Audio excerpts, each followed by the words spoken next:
Bueno, pues nada, vamos a empezar. Vamos a vamos con la última reunión, bueno, la última charlita de hoy. Tengo el placer y el privilegio de entrevistar a mi propio socio. Ha dado la casualidad, se han dado así las cosas, así que bueno, nada, os lo presento. Él es Camilo. Él es socio fundador de Muspel Hidromiel, una hidromielera de aquí de España que se creó, que creamos allá por 2000, a finales de 2017, 18. Y nada, hoy tenemos con nosotros al CEO, a la cabeza pensante y al que lleva el carro ahí en la empresa, y viene a hablarnos básicamente de cómo emprender un poquito en este negocio de la hidromiel, porque bueno, hay mucha gente que dice que estamos de lado. Ya, es que tengo que poner a cargar el móvil y si lo pongo de pie, no sé yo si voy a poder hacerlo. ¿Os importa mucho si lo hacemos de lado? Bueno, es que igual, bueno, da igual, es en fin, lo hago así, lo pongo con la mano. ¿Mejor así? Vale, chicos. Bueno, pues nada, lo que iba diciendo, Camilo va a hablar de un poquito de emprendimiento, de cómo se puede llegar a montar una empresa de la nada, como aquel que dice, y creo que, bueno, actualmente hay mucha gente que está en esa situación de que le gusta la hidromiel, hace hidromiel y le gustaría montar su propia fábrica.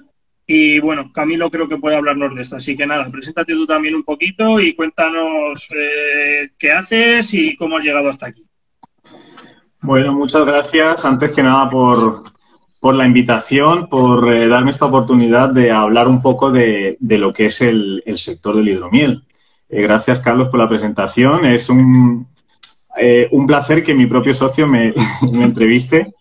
Y bueno, ¿qué contaros de mí? Yo estudié Ingeniería Química en Alicante. Cuando terminé la carrera, casi desde el principio, decidí meterme en el sector del hidromiel. Es decir, a montar una empresa. De la universidad al mundo de la empresa. Por ese camino, pues he tenido que aprender mucho sobre lo que es la gestión de una empresa, pero lo más duro, sin duda, ha sido aprender de lo que es lanzar un producto en un nicho de mercado, porque no es lo mismo que tú lances un producto el cual todos conocen, como es una cerveza, como es un vino, como es una silla de escritorio, en la cual tú te tienes que esforzar por decir qué tiene de diferente o de mejor tu producto respecto a los demás iguales a él. Pero aquí nos encontramos con que, aparte de decir por qué mi hidromiel es mejor que la de este, yo tengo que explicar qué es mi hidromiel. Entonces, vamos, que esa formación ha sido difícil. No difícil en sí formarse, sino el dar con la tecla. ¿Por qué? Porque necesitamos mucha información que, si bien veis los que estáis en este mundo, no está por ahí. Por ejemplo, ¿a qué me refiero? A información sobre el mercado del hidromiel. Entonces, bueno, vamos a empezar un poco a poner en orden lo que es la experiencia que hemos tenido en Muspel con el emprendimiento en el sector del hidromiel. En primer lugar, nosotros digamos que empezamos un poco al revés, ¿no? Por nuestra inexperiencia empezamos un poco al revés. Hicimos un producto y lo tiramos al mercado. Y dijimos, venga, va, ahora nos van a comprar mucha hidromiel, porque esto es maravilloso, porque nosotros lo hemos hecho genial. Y nos dimos cuenta de que no era así, de que la gente no sabía qué era y la gente no bebe algo que no sabe, que no conoce, ¿vale? Por lo tanto, pues tuvimos que empezar a decir, bueno, ¿cómo lo hacemos entonces? Para empezar, si quieres, vamos a ponerlos en contexto. Cuenta un poquito la historia, aunque sea brevemente, de cómo surge la idea de montar una empresa de hidromiel en concreto. ¿Cómo surge? Es una historia bastante curiosa porque, a ver, Carlos y yo nos conocimos en la universidad. la idea nos surgió de unas prácticas de laboratorio, o sea, es un poco película americana, ¿no? Dos chavales están en el laboratorio haciendo hidromiel y se les ocurre hacer una empresa de eso. Y empezamos a hacerlo en casa. En un principio testeamos con nuestros amigos, eran nuestros conejillos de Indias, y nos dimos cuenta que nuestros amigos nos querían mucho porque nos decían que estaba todo muy bueno, hasta algunos nos compraban ese producto. Y nos dimos cuenta pues que un poco que no, porque cuando nos enfrentamos al mercado real, a la gente que no nos conocía, amigos de amigos o amigos de amigos de amigos, el resultado no era tan bueno.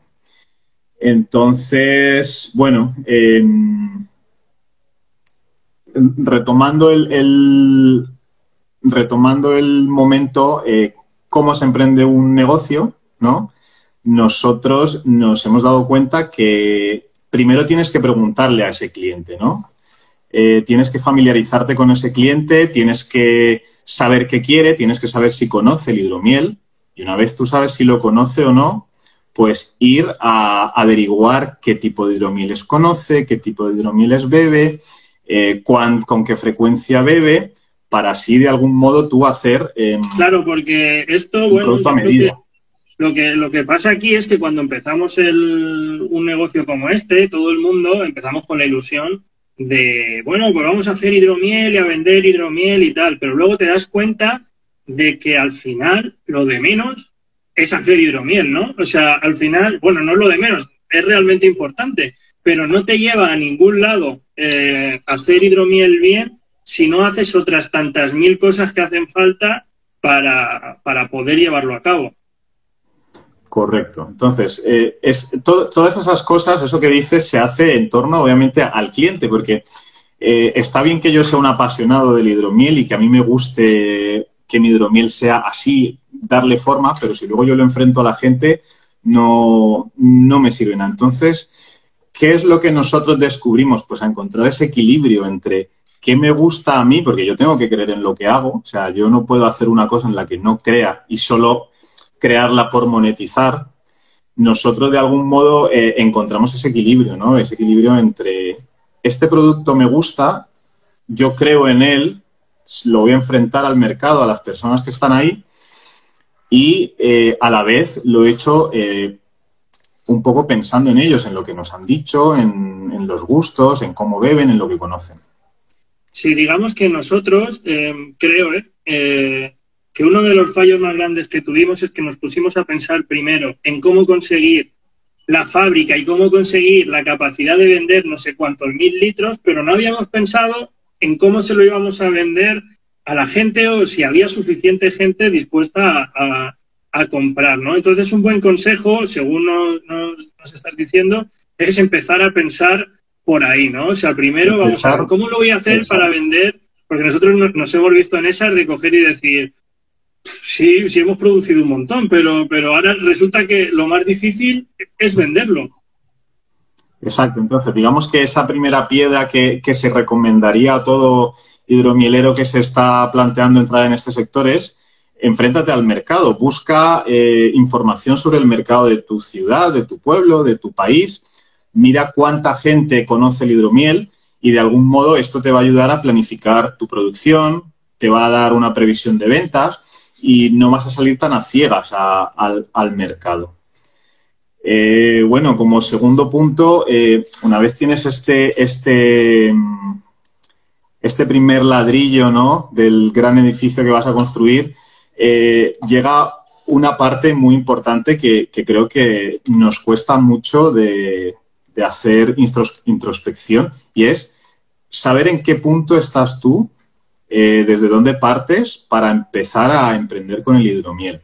Entonces, en nuestro caso, nosotros teníamos muy buenos conocimientos técnicos, sin embargo, no teníamos conocimientos de marketing, no teníamos demasiados conocimientos de venta en la calle, o ninguno, más bien. Entonces, el segundo ladrillo es que yo recomiendo mirar con qué herramientas cuentas tú a tu alrededor para empezar con esto. Si tú no conoces de procesos de fermentación, no estás familiarizado con equipos, con los parámetros que debes de controlar, pues ya tienes por dónde empezar.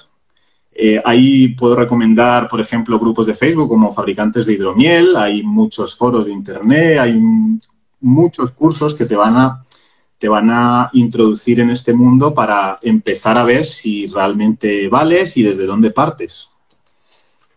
Eso es, sí. Bueno, y luego desde la propia asociación, AESI, desde luego acabamos de empezar y todavía no tenemos demasiados recursos, pero una de las ideas es ayudar a la gente precisamente a adquirir estos conocimientos. Luego hablaremos también un poquito, yo creo, de la parte que todo el mundo está esperando más, que es la fábrica, o sea, el proceso más bonito de montar esto, pero sí que es verdad que lo que estamos diciendo es que no os desilusionéis, pero hay una parte durísima, muy dura, que no es fabricar hidromiel y que está Correcto. ahí, y creo que es importante que hablemos primero un poco de todo esto. Por ejemplo, yéndonos al caso Muspel, cuenta un poco cuál ha sido nuestro proceso de marketing, cómo surgió Muspel, nuestra marca, y qué cambios ha sufrido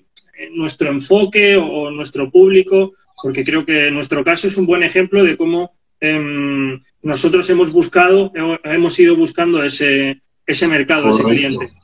Si os parece, voy a hablar primero de cómo surge nuestro nombre y nuestro logo del botellín y después vamos a hablar de qué hemos descubierto, ¿no? De todo ese proceso de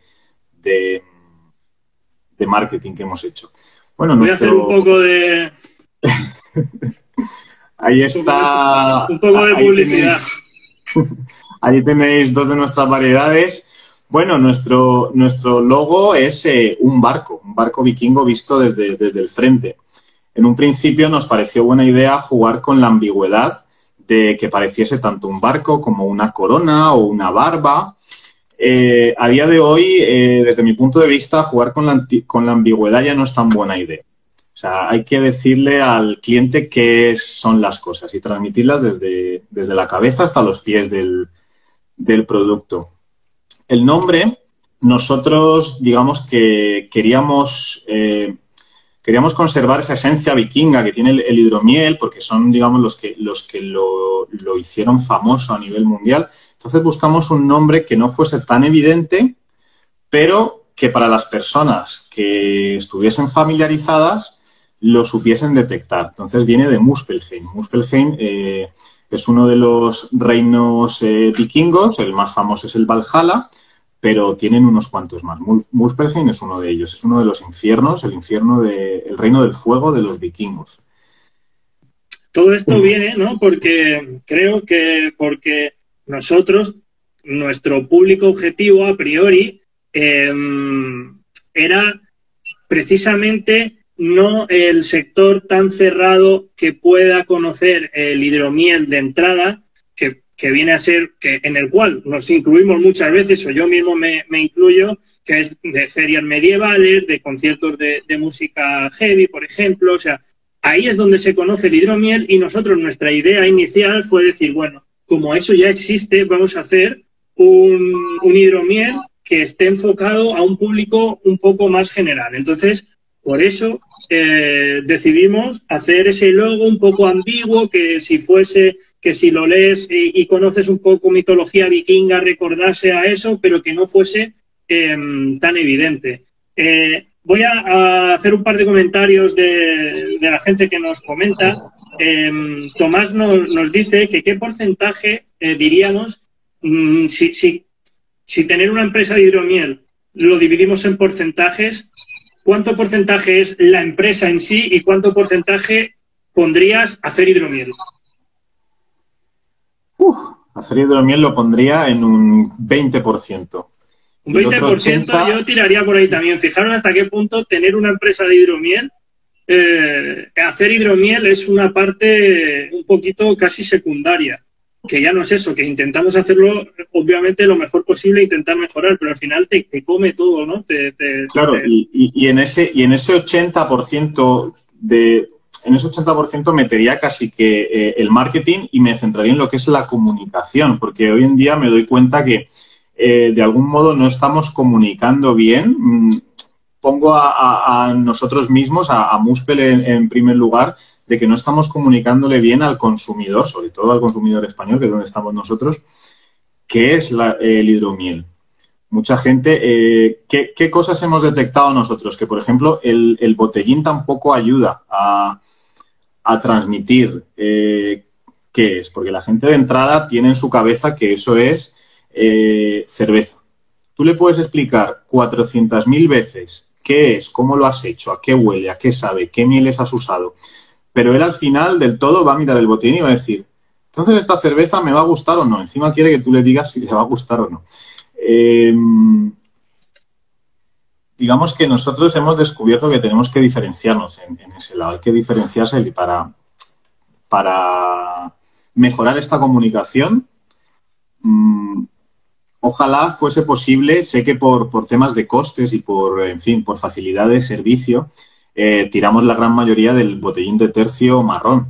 Pero ojalá algún día podamos dejar ese botellín atrás que fue creado para cerveza y utilizar algo muy distinto. Ojalá cuernos de... Sí, pero está claro que todo cuenta y que muchas veces, y eso es otro tema muy interesante a tratar, es cómo muchas veces no hacer las cosas, no las que quieres, sino las que puedes. Porque está claro que lo suyo sería, para hacer un hidromiel, que es un producto diferente, un botellín que fuese la hostia, que es lo que estamos buscando. Pero, sin embargo, que claro, ¿a cuánto vendes un botellín de esos? Es lo que estábamos hablando antes. ¿Hay un mercado dispuesto a comprar eso? Ahora hacían otra pregunta interesante, que es que con cuántos litros recomendaríamos empezar una empresa. Y al final eso depende tanto de a qué mercado vayas tú, qué margen le puedas sacar. Es que primero tienes que tener claro, ¿no? Claro, ¿A dónde quieres llegar?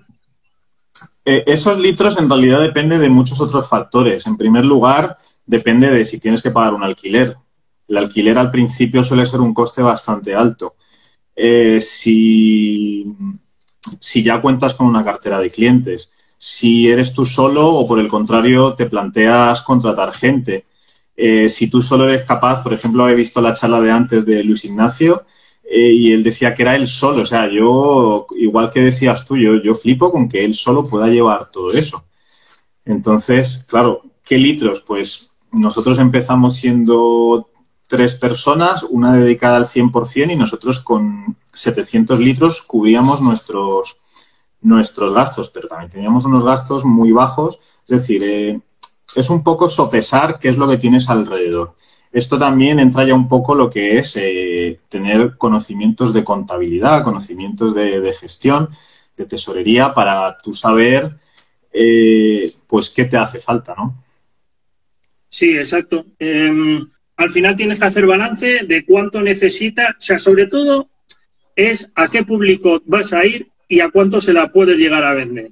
Porque, claro, si tú vendes el litro a, no sé, a 3 euros, no, a 3 euros es imposible, pero tú vendes el litro a 6 euros o, no sé, o a 10 euros, no tiene absolutamente nada que ver. Y muchas veces no es tanto a cuánto eres capaz de producirlo, sino cómo lo vendas. Es decir, ¿a cuánto eres capaz de venderlo? Si tú haces un hidromiel y lo haces envejecido en barricas fabricadas por enanos de hace 500 años y tú le vendes eso a un restaurante estrella Michelin y eso te lo compra, porque te lo compra, a lo mejor le puedes vender la botella a 70 euros y te la compra, porque os aseguramos que nos hemos encontrado todo tipo de personas, de clientes, y hay gente dispuesta a todo. Si sabes vendérselo bien y sabes lo que necesita la gente, hay gente dispuesta a todo. Entonces, correcto. Si vendes una botella a 60 euros, a lo mejor con 200 litros al año te vale. Pero claro, tienes que... Has tocado un tema importante que es la exclusividad, porque nosotros, digamos, nos ha costado darnos cuenta de lo exclusiva que puede llegar a ser el hidromiel. Nosotros ya lo sabíamos, pero estamos descubriendo, además, en una época que es bastante mala, ¿no? Estamos ahora con una pandemia global. Hemos descubierto que la gente está dispuesta a pagar por cosas exclusivas como es el hidromiel.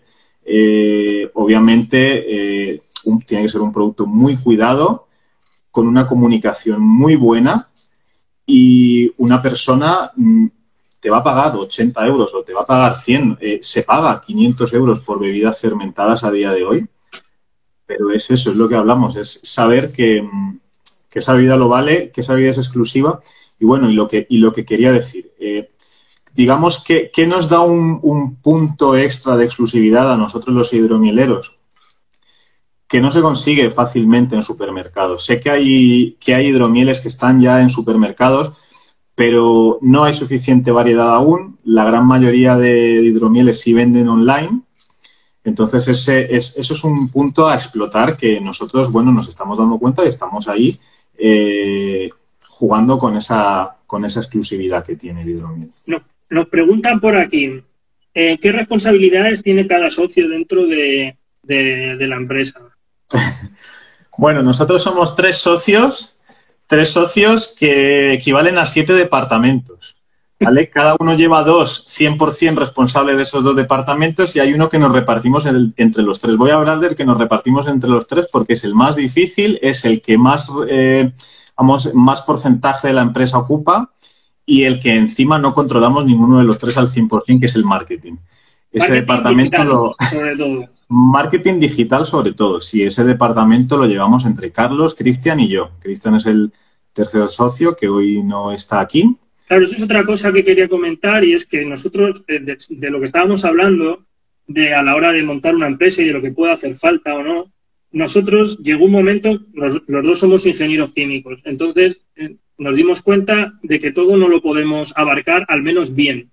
Entonces surgió incorporar a una tercera persona, Cristian, que es nuestro tercer socio, que él es experto en marketing, en ventas. Él es un crack de las ventas, sobre todo a nivel físico, en las peleas con clientes, con proveedores, que nosotros, él y yo, no tenemos absolutamente ni idea de todo eso.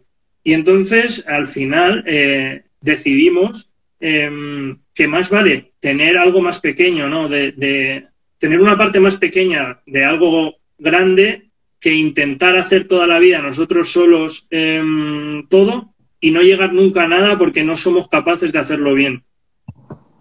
Correcto. Mira, preguntan por aquí, ¿cuál es el coste promedio de una botella de 350 mililitros de hidromiel estándar? Pues esa es otra cosa en la que, digamos, aún hay mucha disparidad en los productos. Nosotros, por ejemplo, en un bar te va a costar entre 2,50 y 3 euros más o menos. Hay variedades que por la cantidad de miel y de alcohol que llevan pueden llegar a costar pues de 5, 6, 7 euros. O sea, ahí tienes una gama aún muy amplia de precios. Que la hidromiel, que es una hidromiel estándar, que tenga 4 grados o que tenga 11, eso es una cantidad de miel y de costes increíbles. Entonces, claro, pues... he tomado como hidromiel estándar, digamos, lo que más se conoce, bueno, lo que más se conoce no, lo que yo he oído de la gente, que es un hidromiel bastante alcohólico, entre 10 y 15 grados, y que sea dulce, ¿no? Es lo que es, digamos... Claro, lo mínimo, 2,50 3 euros, como mínimo, porque más de eso no se puede bajar. Y luego ya... Bueno, estoy viendo que tienen ya ganas de que empecemos a hablar de lo que cuesta montar una fábrica. El dinero. Bueno, terminamos con responsabilidades. Lo dicho, el marketing digital, como ninguno tenemos ni idea, hablando claro, nos lo repartimos, intentamos ir haciendo. Luego el tema producción, así generalizando mucho, tema producción, empezamos entre los 2, entre Camilo y yo, pero me lo he ido quedando más yo.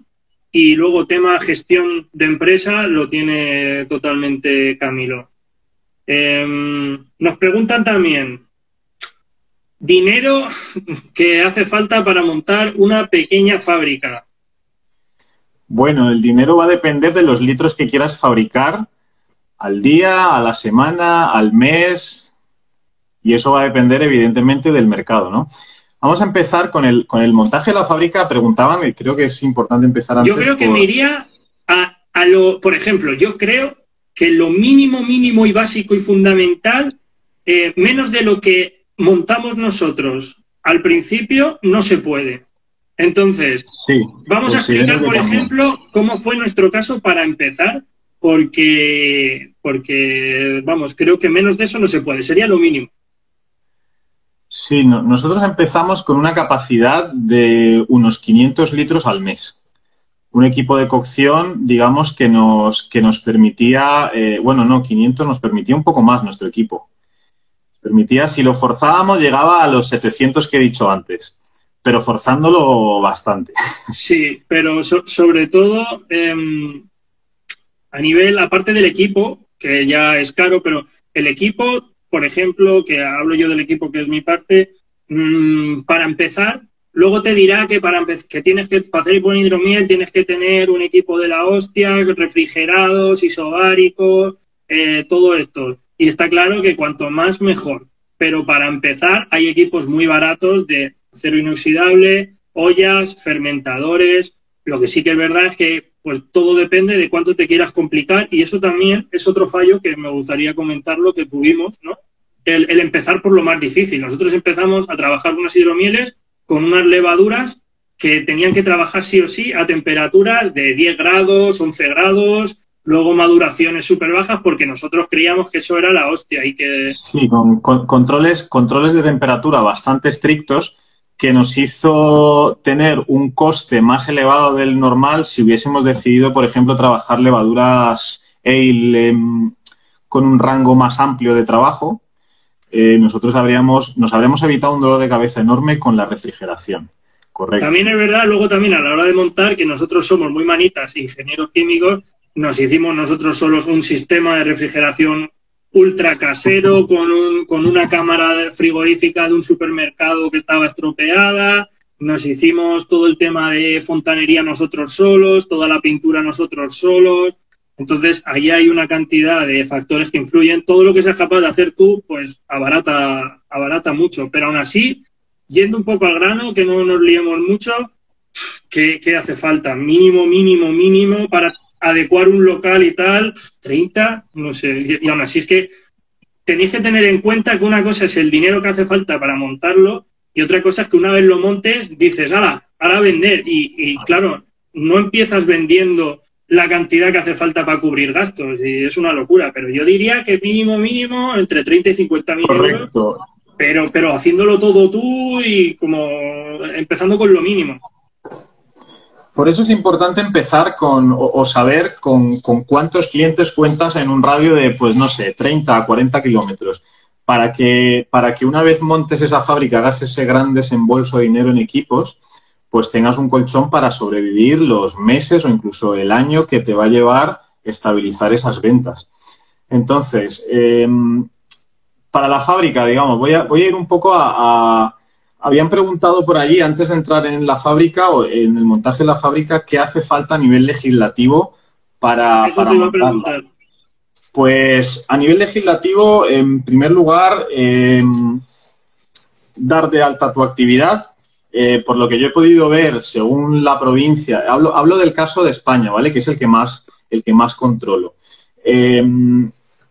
En primer lugar, pues elegir una actividad, ¿no? Porque he visto que hay, según qué provincia o comunidad, consideran una cosa, consideran otra. Nosotros mismos hace cosa de un año éramos una actividad, hemos cambiado de pueblo la fábrica y ahora tiene otro epígrafe. Ese es el primero, rodearse de un buen asesor que esté más o menos enterado de cómo funciona el mundo de las bebidas alcohólicas y te asesore en qué epígrafe darte de alta. Luego, desde los ayuntamientos te piden una declaración ambiental. ¿Qué es esto? Pues es, digamos, tu fábrica, qué vas a fabricar, qué potencia vas a consumir, que esto incluye también los planos de evacuación, incendios, cuántos empleados van a haber.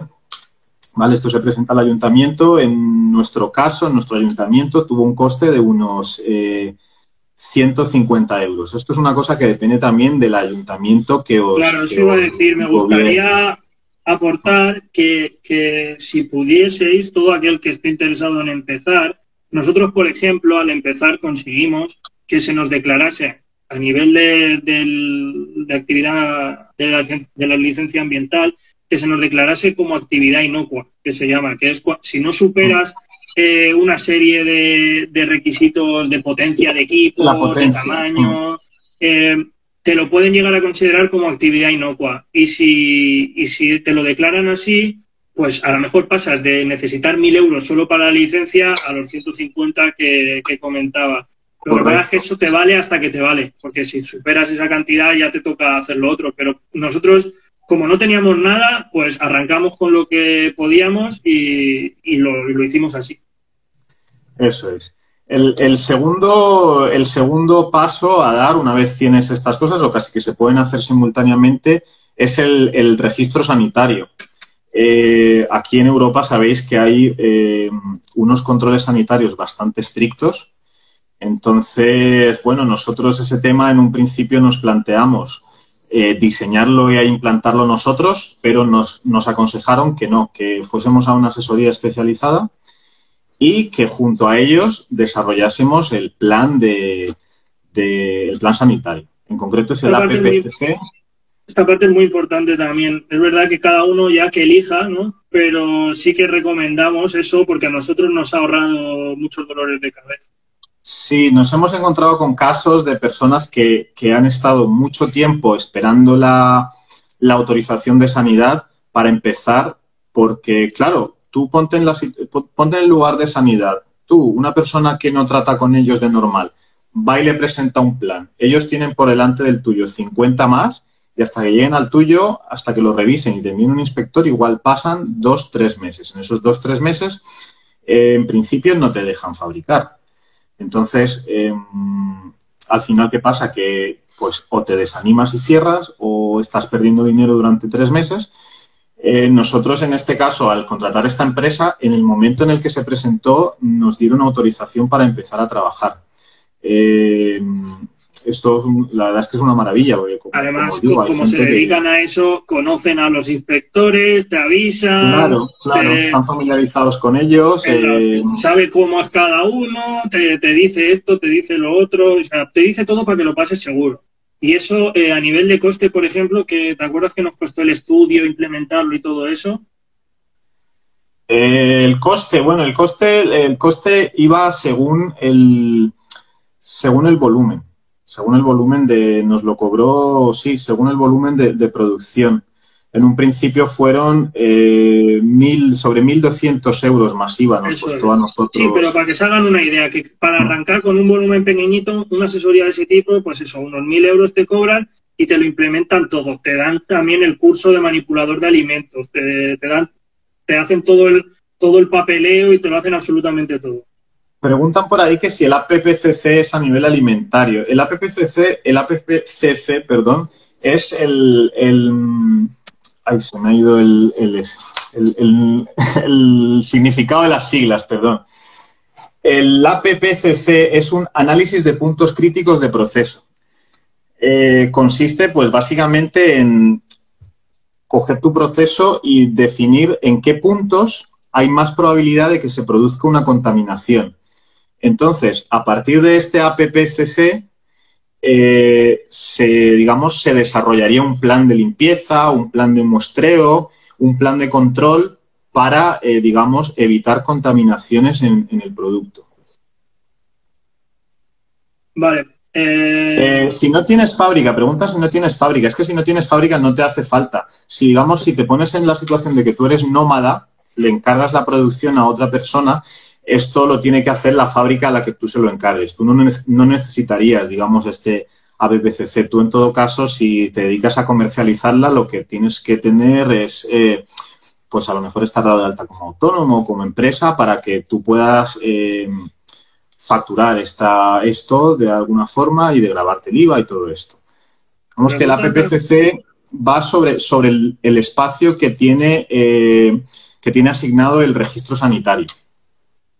Preguntan también por aquí, que también me parece muy interesante, que al ser 3 socios, ¿cómo asentamos la empresa? Si con una cooperativa, una SL, etcétera. Vale, nos recomendaron un montón de cosas. Nos recomendaron, pues, no sé si debo decir esto, nos recomendaron turnarnos a ser autónomos un año cada uno y ya de ahí elegir. Cada asesor Nosotros nos al decía final, una cosa. cada asesor nos decía una cosa. Al final nos dimos cuenta que según en lo especializado que estuviese, cada asesor te recomendaba lo que más le convenía. Nosotros acabamos viendo que lo que más nos convenía era ser, para empezar, una cooperativa. ¿Por qué? Porque nos iba a permitir estar desde el principio los tres como propietarios de la empresa a un porcentaje igual y por otro lado, las cooperativas de trabajo asociado, que fue lo que nosotros montamos, tienen ventajas fiscales y además están subvencionadas de algún modo para aquí en España. Entonces, a nosotros, A día de hoy, ¿eh? A día de hoy. A día de hoy. No sé Sí. por qué ahora ha interesado que esté en auge esta forma jurídica de la cooperativa, y os podemos decir que no son grandes cantidades, pero sí importantes. O sea, te dan subvenciones muy aseguradas, bastante altas. Me acuerdo que nos daban 8.000 euros por socio, luego también te pagaban la mitad de la asesoría, no sé. De verdad que si tenéis muy claro que vais a ir a partes iguales, puede ser interesante para empezar.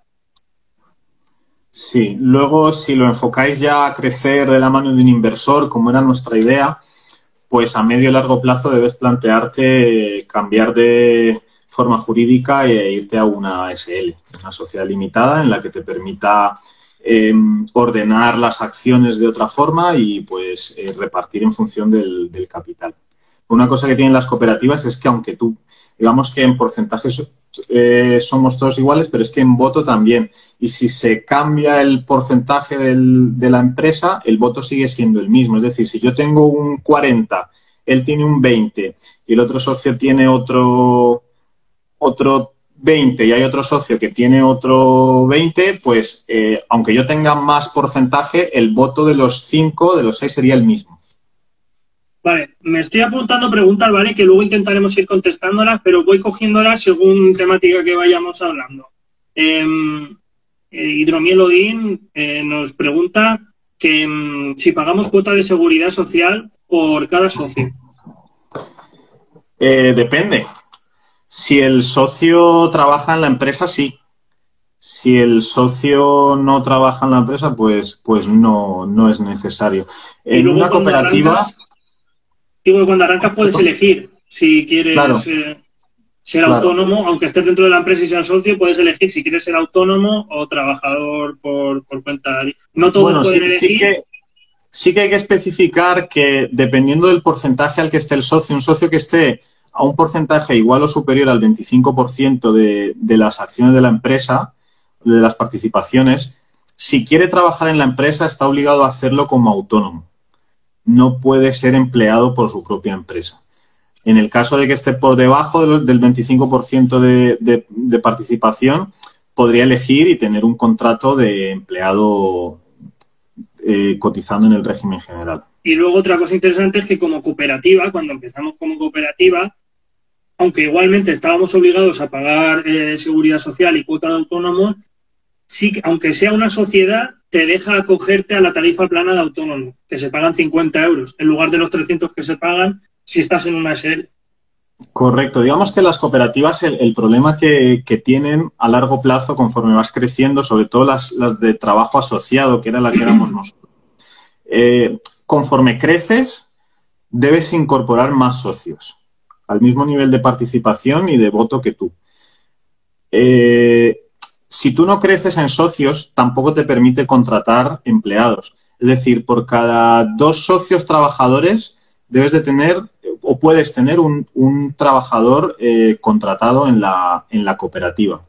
Entonces, si solo hay 2 socios, un trabajador y tú necesitas más, pues tienes que crecer en socios. O sea, digamos que es un modelo bueno si te planteas algo que es de generar trabajo, que es la idea de las cooperativas de trabajo asociado. Es generar trabajo y la idea es que todos estén al mismo nivel, que todos sean socios y trabajadores, ¿vale? Y no se plantea, digamos, contratar gente.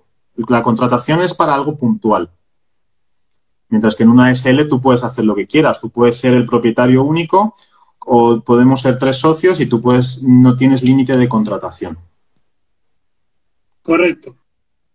Bueno, no sé si cambiar de tercio. Nos estaban preguntando que cuál es nuestro mercado.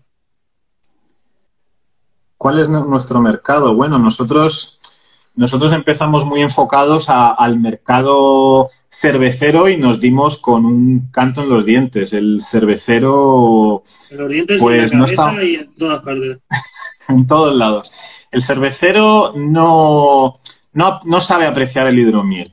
A día de hoy aún sigue sin saber apreciar el hidromiel.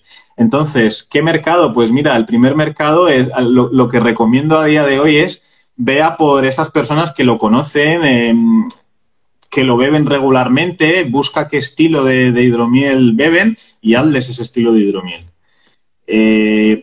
Luego está la parte de evangelizar, ¿no? Evangelizar es atraer a esas otras personas que no conocen el hidromiel y esto va a ser más fácil de hacer si ya tienes a ese público que lo conoce enamorado, que con el boca a boca irán atrayendo gente externa. Es un proceso lento, pero bueno, creo que todos notamos que poco a poco el mercado del hidromiel va creciendo, también conforme nosotros vamos mejorando nuestros productos, vamos atinando más en lo que quiere ese anillo externo al mercado del hidromielero, ¿no? Conforme vamos atinando a esos productos, pues vamos atrayendo cada vez a más gente que no lo conocía, que no le gustaba, que huye de lo dulce.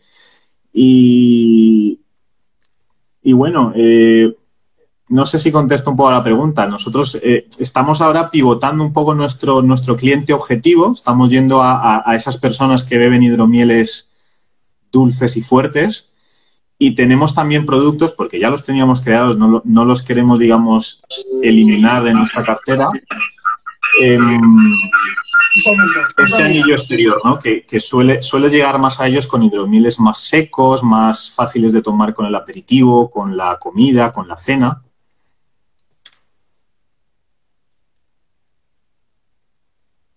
¿Cómo tienden a reaccionar los consumidores de vino ante el hidromiel? Pues también depende, porque dentro del vino también tienes mucha variedad en vinos secos, vinos dulces. Dentro de los tintos hay un mundo, por ejemplo, los oportos son vinos dulces, son vinos muy dulces. Entonces, claro, un consumidor de vino de Oporto te va a reaccionar mejor a un hidromiel que un consumidor de vino que se use para cenar, por ejemplo. Entonces, es parecido, la reacción es parecida. Si bien es verdad que notamos que están un poco más abiertos, ¿vale? Sobre todo porque lo conocen como vino de miel. El hidromiel también algunos le llaman vino de miel.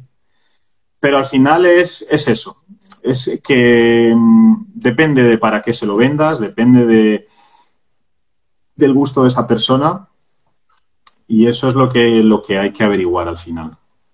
Bueno, en cuanto vamos a no irnos tanto, vamos a ver, en cuanto a montar el negocio de hidromiel, ¿cómo digamos que se empieza y se empieza a crecer o a cambiar? ¿Cómo hemos hecho en Muspel para dar ese primer paso de arrancar y cómo después hemos pasado a una fábrica? Bueno, ese primer paso yo diría que es por cabezones. Nosotros somos muy cabezones y ya desde que él y yo nos conocimos con 18 años en la universidad teníamos clarísimo que íbamos a hacer una empresa. Eso nos ha dado mucha fuerza incluso para los momentos difíciles de decir, tío, es que no sé cómo hacer que esto tire, estar y mantenernos ahí. Nosotros, como decía, siento que empezamos un poco al revés. Nosotros hicimos un producto que nos gustaba a nosotros, lo lanzamos al mercado y el mercado nos lo devolvió. No lo aceptó muy bien. En todos esos años de investigación nos dimos cuenta de lo importante que es la formación de emprendedor. O sea, antes empezaba diciendo que no es lo mismo montar una empresa enfocada a un nicho de mercado a montar una empresa a un mercado ya consolidado. Entonces, nosotros, digamos que la formación de emprendedor como tal ha sido vital para darle la vuelta a la situación y pasar de, digamos, pelearte con explicarle a la gente qué es este producto a día de hoy puedo decir que la gente cada vez va captando más nuestra comunicación. Pero porque le dimos la vuelta. O sea, nosotros empezamos por hacer pequeños estudios de mercado de nuestra zona, ver qué personas conocían el hidromiel, a través de dónde lo habían encontrado y por ahí empezar a meter la cabeza para saber cómo comunicarles mejor, saber qué buscan, saber qué quieren. Y yo sobre todo quiero hacer hincapié en, aparte de todo esto, en la cabezonería. Es decir, porque por mucho que os digamos nosotros de cosas que hemos fallado y demás, estoy seguro de que si volviésemos a empezar, volveríamos a fallar, o sea, aun sabiendo lo que sabemos ahora, volveríamos a fallar en otras cosas. Y, en fin, creo que todos vais a fallar los que empecéis. Y lo importante es tenerlo claro, porque nosotros hemos pasado momentos muy chungos, momentos a nivel profesional y personal muy chungos. Y nosotros porque somos como somos y lo tenemos clarísimo y nos lo tomamos con filosofía todo y tiramos para adelante, pero tenéis que tener claro que la actitud tiene que ser de tirar para adelante y de tener claro que no va a salir a la primera. Ojalá a alguno le salga a la primera y ojalá os salga a vosotros, pero vamos, que es complicado y nosotros ese paso lo hemos dado a base de cabezonería y aguantar 2 años sin un duro y al final pues hemos encontrado la oportunidad de la fábrica pues de rebote, pues porque se quedaba una fábrica a buen precio, hicimos un crowdfunding y al final pues, pero tienes que estar ahí. O sea, si no estás ahí, las oportunidades no te van a llegar. Entonces, claro, pues sí, a base de 2 años de estando ahí, pues nos han llegado oportunidades, pero claro, si a la primera, a la segunda o a la tercera desistes, pues seguramente no te llegue nunca esa oportunidad. Correcto, es verdad. La persistencia es una virtud, diría yo, que hemos ido desarrollando con este negocio porque nos ha hecho pasarlo muy mal. Y luego quiero añadir una frase, porque he dicho lo de la persistencia, muy importante, pero luego nosotros tenemos una frase que además la tenemos apuntada en la pizarra de las oficinas con respecto a esto, que es: no hay nada peor que... un tonto motivado. Exacto. Y nosotros refiriéndonos en muchos momentos... Sí, nosotros en muchos momentos nos dimos cuenta que éramos tontos motivados, enamorados de su hidromiel y éramos los únicos enamorados de nuestro hidromiel. Eso para montar ya no solo para montar un negocio de hidromiel, para montar cualquier negocio es importante que pienses en la persona a la que se lo vas a vender y no en lo que te gusta a ti. Claro, nos costó, pero a día de hoy estamos... Aunque tengas mucha motivación, no dejar nunca de ser crítico y de intentar mejorar siempre, sobre todo. Nosotros nos la formación.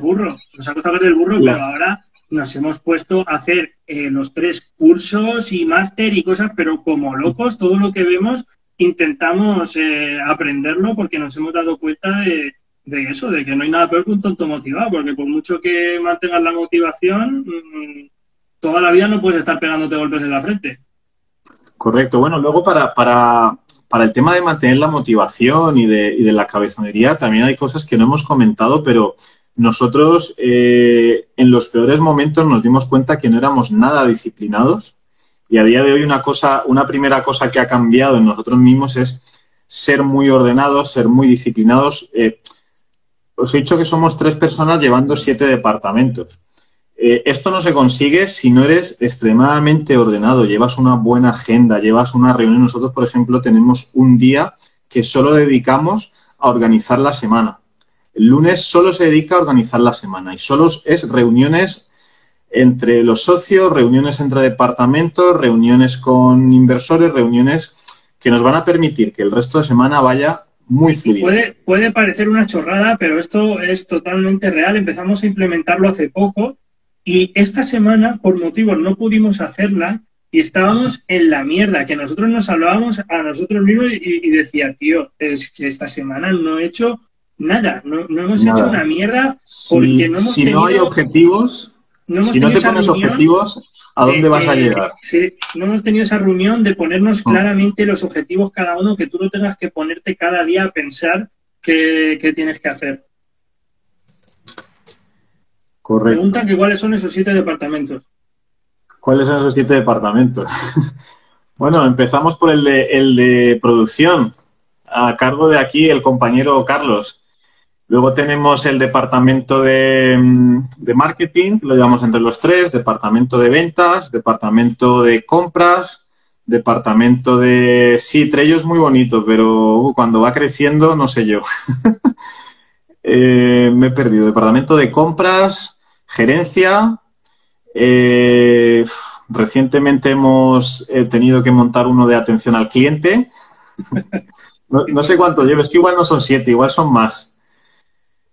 Sí, Sí, en tenemos el fin, organigrama nosotros, por ahí, pero tenemos bastante claro las tareas de las que se encarga cada uno. correcto, es digamos, otra cosa a tener en cuenta, la organización. Eh, Cuanto más crece el negocio, más te va a exigir y más, vamos, para tú poderle dedicar tiempo a tu vida fuera del negocio, también tienes que ser muy ordenado. Porque si no, tu novia, tus gatos, tu casa, lo vas a dejar de lado. Y al final, Y eso se pues puede llevar un tiempo, pero no para siempre. Comenta por sí, eso al aquí final, los amiguetes de Valhalla que sorprende lo que se parece en el desarrollo y los fallos que hemos cometido todos. Qué pena no habernos correcto. conocido antes. Sí que es verdad, ¿eh? Bueno, vosotros fuisteis pioneros, vosotros estabais destinados a cometer todos los fallos posibles. Nosotros aún podríamos habernos ahorrado algunos. Claro, vosotros no teníais mucho en quién fijarse. Nosotros no tenemos tanta excusa. Nada, no sé si hay alguna pregunta más. La verdad que es muy interesante y sé que todo esto da para mucho, pero bueno, llevamos ya aquí un buen rato y bueno, os decimos que de verdad desde AESI, desde la asociación, a los socios, sí, que es totalmente gratis. Todo esto que os estamos comentando lo podemos comentar en privado con cualquier socio y podemos ayudar a cualquier persona que esté interesada simplemente en saber o en montar su propia hidromielera. Entonces, bueno, que de verdad que para eso está la asociación. Mira, como comentan por aquí Grendel, que también son miembros de la asociación, y os animamos a todos a apuntaros porque no acaba en esta charla, que nosotros ahora mismo pues tenemos que cortar ya porque precisamente mañana a las 8 de la mañana empieza nuestra reunión de los lunes organizativa, pero más allá de esto estamos dispuestos a ayudaros a cualquiera en lo que haga falta. A ver si nos ahorramos algún fallo.